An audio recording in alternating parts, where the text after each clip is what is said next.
नमस्कार दोस्तों, knowledge for curious में आपका बहुत बहुत स्वागत है। और आज हम हिंदी लिटरेचर का आखिरी चैप्टर पढ़ने वाले हैं। इस आखिरी चैप्टर का नाम है मन की एकाग्रता।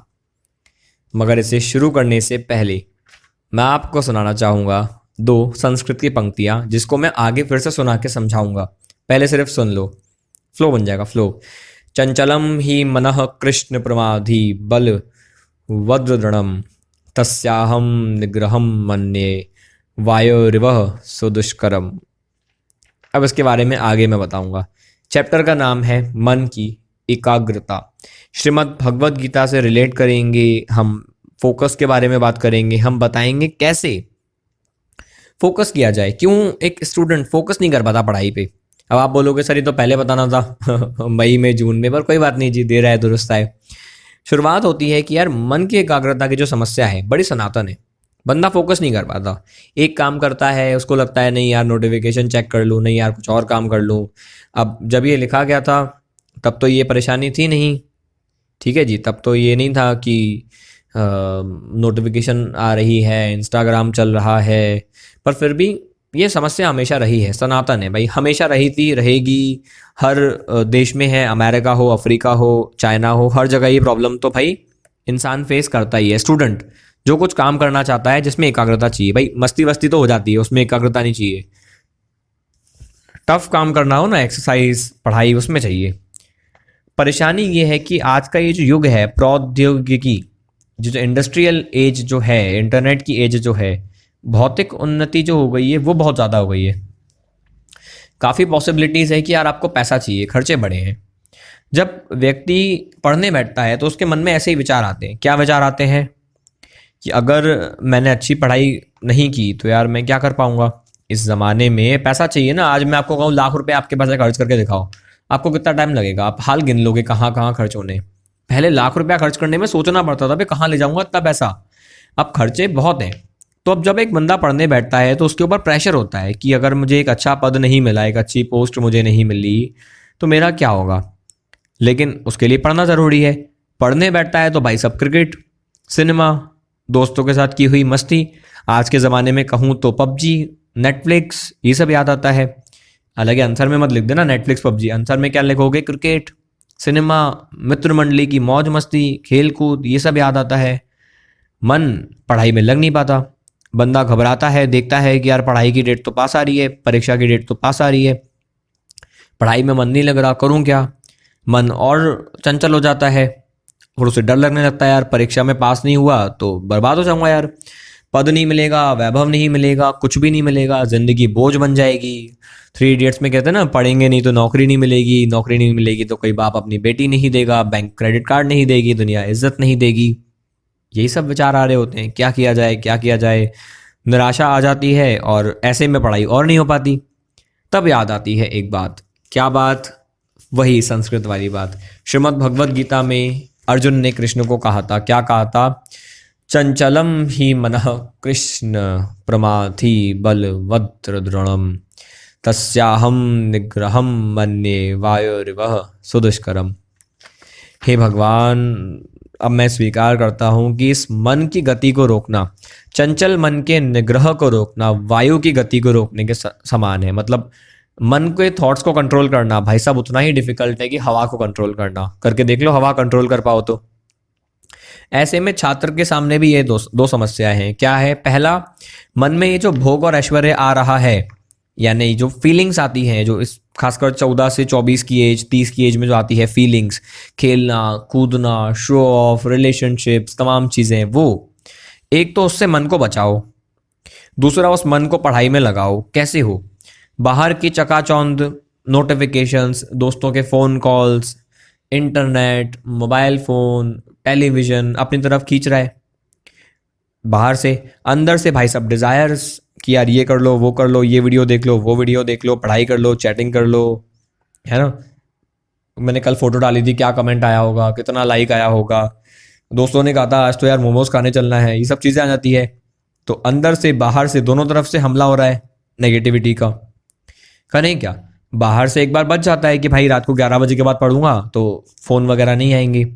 अंदर से कहाँ से बचे यार? मन को कैसे संयम में किया जाए?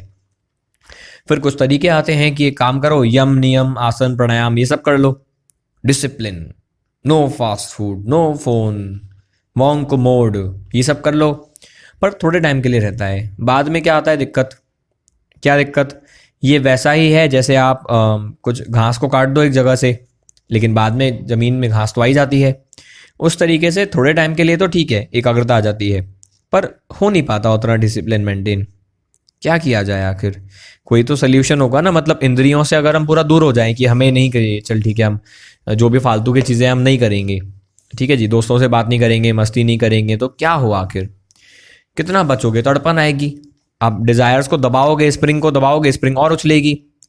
तो क्या किया जाए, तो गीता में कहा गया है आत्मन नियात्मना तुष्टः, आत्मन नियात्मना तुष्टः, स्वयं में तुष्ट हो जाना, यानी to be happy, to be content, to be satisfied without anything. आपका मन शांत होना चाहिए, आप ये कह सको आई वॉन्ट नथिंग, मुझे नहीं चाहिए कुछ भी, मैं बिना फ़ोन के, बिना नेटफ्लिक्स के, बिना मोमोज के, बिना चैटिंग के, जो भी आजकल होता है ना, मेले बाबू ने खाना खाया नहीं खाया, उन सब के बिना मैं खुश हूँ। अगर आपके पास ये फीलिंग आ गई ना, बाय गॉड आप दुनिया जीत जाओगे। इसको ही संन्यास बोलते हैं। This is the concept of संन्यास। आपको फर्क नहीं पड़ता किसी चीज़ से, आप खुश हो, आप जब सेटिस्फाइड हो, आपको डिजायर ही नहीं, पैदा ही नहीं हो रहा, डिजायर दबा नहीं रहे हो। मतलब एक होता है डिजायर दबाना, भाई साहब हाथ में हिंदी की किताब है, पीछे चल रही है टीवी, आधा ध्यान भाई साहब तारक मेहता में है कि बबीता जी बैल्कनी में आई कि या नहीं आई, पोपट की शादी हुई कि नहीं हुई, जेठा ने जलेबी फाफड़ा खाया कि नहीं खाया। आधा ध्यान वहाँ है, आधा ध्यान यहाँ पे मन की एकाग्रता में मुझे सुन रहे हो। ये नहीं, वो डिजायर को दबाना है। डिजायर न होना, आत्मन्नेत्मना तुष्टा, इसका मतलब है कि मेरे को डिजायर आ ही नहीं रहा, मैं खुश हूं, मैं अपनी खुशी से, अपने सेटिस्फेक्शन के साथ हिंदी पढ़ रहा हूं, दिस इज माई चॉइस। मुझे अपने डिजायर को दबाना नहीं पड़ रहा कि यार नहीं नहीं नहीं मैं नहीं देख सकता Taarak Mehta, I am busy, I have to study, I have to study नहीं, I am studying by my choice. जिंदगी में बहुत लोग बोलते हैं ना, यार मुझे करना पड़ता है, 6 बजे उठना पड़ता है। भाई 6 बजे उठना नहीं पड़ता, मैं 6 बजे उठता हूं, दिस इज माई चॉइस। मैं पढ़ाई करता हूं, दिस इज माई चॉइस। मैं इसलिए मैं दबा नहीं रहा डिजायर को, मैं कर रहा हूं। ये अगर आपके मन में आ गया, बाय गॉड दुनिया जीत लोगे, आग लगा दोगे, कोई डिस्ट्रैक्शन आएगा ही नहीं। डिस्ट्रैक्शन तब आता है जब आपके मन में पहली बात चॉइस नहीं है, सेटिस्फेक्शन नहीं है, एक अभाव है। पूर्णता के लिए आपको कुछ चाहिए, जब आपको कुछ चाहिए ही नहीं तो आपको डिस्ट्रैक्ट कुछ नहीं कर सकता। समस्या क्या है, समस्या ये है कि इंद्रियों को आप बलपूर्वक रोकना चाहते हो। आप चाहते हो मैं अपने जीभ को कंट्रोल में ले आऊं, मैं नहीं खाऊंगा, नॉन वेज नहीं खाऊंगा, फास्ट फूड नहीं खाऊंगा, ठीक है जी। होता नहीं है ऐसा। जैसे गर्मी में होता है ना, घास सूख जाती है, बारिश के बाद फिर आ जाती है हरी, वैसा डिजायर है। आप एक आध महीना बच जाते हो कि चल मोमोज को हाथ नहीं लगाऊंगा, ऐसा कुछ भी नहीं करूंगा जो मेरे मन को खराब करता है। बाद में आप पे वो चीज़ें हावी हो जाती है, आप फिर एक रिग्रेट बचता है कि यार व्रत टूट गया, डिसिप्लिन टूट गया, यार कहाँ मैं जल्दी उठता था अब देर से उठने लगा, डिसिप्लिन टूट जाता है ना। ये इसलिए ही होता है क्योंकि आप जबरदस्ती दबा रहे होते हो। जबरदस्ती नहीं दबाओ तो कैसे करो, कोई तो तरीका होगा, जबरदस्ती नहीं तो कैसे। इसका आपको यहाँ तरीका मिलेगा। यहाँ गीता में क्या कहा गया है, परम दृष्टत्वा निवर्तते, यानी परम, परम का मतलब होता है कि मन को किसी एक ऐसे काम में लगा दो जो आपके लिए परम लक्ष्य है। परम दृष्टत्वा निर्वर्ते, एक परम लक्ष्य की तरफ अपनी दृष्टि, अपने व्यू को, अपने टारगेट को सेट करो। अगर आपकी जिंदगी में डिजायर बड़ा छोटा है, आपकी जो डिजायर है वो बस सरवाइव करने की है, तो आप, आई एम सॉरी टू से, आप एक जानवर की जिंदगी जीना चाहते हो। एक जानवर भी खाना खाता है, एक जानवर भी मर जाता है, एक जानवर भी बच्चे पैदा करता है, एक जानवर भी वो सब कुछ करता है जो आप करना चाहते हो। पर जानवर परम लक्ष्य नहीं होता, जानवर के पास भगवान को जानने की इच्छा नहीं होती, जानवर के पास अपने देश, अपने समाज, अपने लोगों का भला करने की इच्छा नहीं होती। परिवार ठीक है भाई, जानवर भी शादी मतलब मंगलसूत्र नहीं होता, बाकी चीज़ें तो जानवर भी करता है, ठीक है। अपने बच्चे को जानवर भी खिलाता है, अपने बच्चे को जानवर भी बचाता है, माँ बाप की इज्जत जानवर भी कर लेता है। गाय के बछड़े को देखो, क्या वो अपनी माँ की इज्जत नहीं करता? कुत्ते का बच्चा नहीं करता है। तो आप में और जानवर में क्या फ़र्क है कि उसके पास एक परम लक्ष्य का ऑप्शन नहीं है। और डॉग कैन नॉट से, कुत्ता नहीं कह सकता कि मैं कुत्तों का कल्याण करूंगा, कुत्ता कभी एक कुत्तों का महात्मा गांधी नहीं होता, कुत्तों का महात्मा बुद्ध नहीं होता, ठीक है, इंसानों का होता है। इंसान सोचता है, इंसान करता है, जानवर नहीं करता। तो आप एक परम लक्ष्य बनाओ। परम लक्ष्य क्या होता है? परम लक्ष्य क्या क्या हो सकते हैं समझो। सबसे पहला, सेवा। सेवा एज परम लक्ष्य। मैंने कहा ना, दूसरों के बारे में सोचना। दूसरों के बारे में जब आप सोचते हो तो एक पॉसिबिलिटी है कि आपका मन लगा रहेगा, आप कभी बोर नहीं होगी। बोर आप तब होते हो अपने बारे में सोचते हो, आप जानवर की जिंदगी जी रहे होते हो। लोक संग्रह, भाई मैं कलेक्शन करूं, देश की भक्ति करूं, दूसरों की सेवा करूं, ऐसा जब आप काम करोगे तो मन में डिस्ट्रैक्शन नहीं आएगा, क्योंकि आपकी एनर्जी बहुत बड़ी है। जितना बड़ा डिजायर उतनी बड़ी रिस्पॉन्सिबिलिटी, जितनी बड़ी रिस्पॉन्सिबिलिटी उतनी बड़ी एनर्जी, उतना बड़ा रिजल्ट, बड़ा प्लेजर, सब कुछ बड़ा। छात्रों की बात करें तो छात्रों के लिए परम लक्ष्य होना चाहिए उनकी पढ़ाई। This is their need. ये नहीं कि सोशल वर्क के चक्कर में भाई जब 10th-12th ही बिगड़ गई, नहीं। जो अर्जेंट है, do what is needed even when the odds are not in your favour. Elon Musk ने कहा है। मैं कहता हूं do what is needed even when your mind says no. मन कह रहा है मत कर, फिर भी करो क्योंकि वो जरूरी है। गीता में परम का अर्थ होता है परमात्मा, ठीक है जी, वहां ईश्वर की बात हो रही है। वसुदेव सर्वम, ये भी कहा गया है, कृष्ण ने कहा था ना, मुझ ईश्वर में सब विश्व में व्याप्त जानो और मुझ में संपूर्ण विश्व को समझो। यानी देखो यार, हर तरफ ईश्वर ही है। कहते हैं कण कण में शंकर है, ईश्वर कहाँ नहीं है। जब आपको ये एहसास होगा कि भाई नेटफ्लिक्स देखने में भी वही ईश्वर है, पढ़ाई में भी वही ईश्वर है, तो क्यों ऐसा है कि वहां मेरा मन हो रहा है, यहाँ मेरा मन भाग रहा है?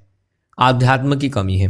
जब आपके पास ज्ञान आ गया ना, तो आपके पास ये डिस्ट्रैक्शन नहीं आएगा कि ये मन का खेल है कि मुझे मोमोज में मज़ा आ रहा है और चपाती में नहीं आ रहा, जबकि चपाती मुझे फ़ायदा देगी, मोमोज मुझे नुकसान देगा। क्यों? ये मेरे मन का खेल है। आपका मन आपको फंसा रहा है।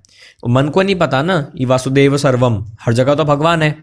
तो मैं अच्छा देखूँ ना, अच्छा क्या है बुरा क्या है, मैं ये क्यों देखूँ मेरा मन कहाँ फंस रहा है।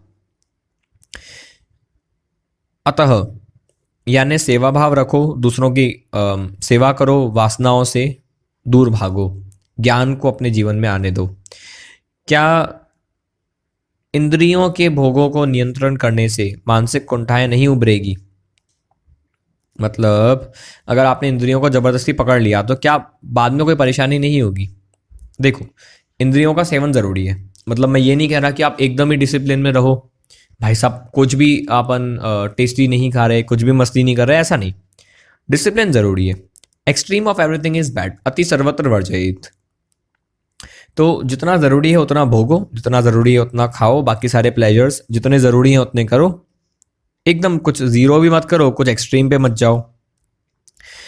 अगर आपकी अनियंत्रित इच्छाएं हैं, आपको पता है कोई चीज़ आपको नुकसान दे रही है, कई बार नहीं होता ये इस उम्र में, मतलब आपको पता है कोई चीज़ आपकी बॉडी को नुकसान देती है, फॉर एग्जांपल मोमोज या कुछ आदतें, आप उन आदतों में फंसे हुए हो और बाद में आपकी बॉडी को नुकसान है, आपके माइंड को नुकसान है, तो ऐसा काम मत करो। कामनाओं के चक्कर में तो अनाचार फैलता है, समाज खराब होता है, आपका जीवन भी खराब हो जाएगा, क्या फ़ायदा। इसलिए डिसिप्लिन बहुत ज़रूरी है। इंद्रियों को भोगो मगर डिसिप्लिन के साथ, वरना वो एक बेलगाम घोड़े की तरह आपके ज़िंदगी को बर्बाद कर देंगे। तो ज़िंदगी को बर्बाद नहीं, आबाद करना है। इस वीडियो को शेयर करना है, लाइक करना है, चैनल को सब्सक्राइब करना है। हमारे साथ बने रहें ऐसे ही यूज़फुल लेक्चर्स के लिए। And finally